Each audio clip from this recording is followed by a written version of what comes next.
Здравствуйте, компания Прогресс Авто и обзор мини-трактора Mitsubishi MT-1601D. Компактный полноприводный дизельный мини-трактор с грядообразователем на фрезе, длина 1,20 м. Шины нужно показать, есть у нас здесь небольшие следы растрескивания, к сожалению, на передних. Задние в идеальном состоянии, как новые. Фреза, двухточная навесная устройство с автогоризонтом. Длина 1,20 м, напомню. Ножи состояние должно быть видно. К сожалению, подтертые уже достаточно, но ничего страшного. Зато есть грядообразователь, что такая редкость, прямо так сказать, в срезах, которые приезжают с Японии. Очень удобная штука.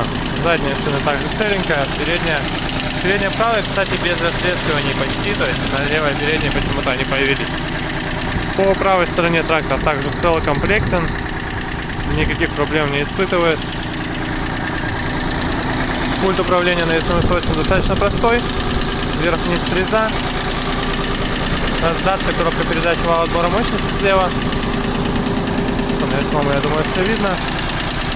Наработка 874 моточаса. В остальном приборная панель максимально простая, ничем не изобилует, кроме чеков.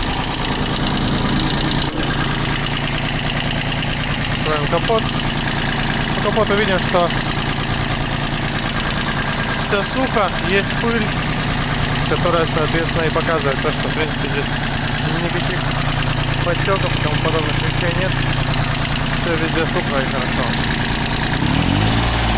По оборотам,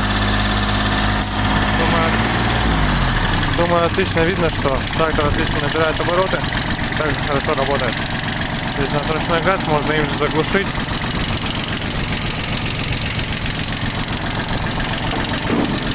Поэтому вот такой вот тракторчик имеем. Из Японии приехал. Mitsubishi MT-1601D. Приезжайте, будем рады все рассказать и показать. Прогресс Авто. До свидания.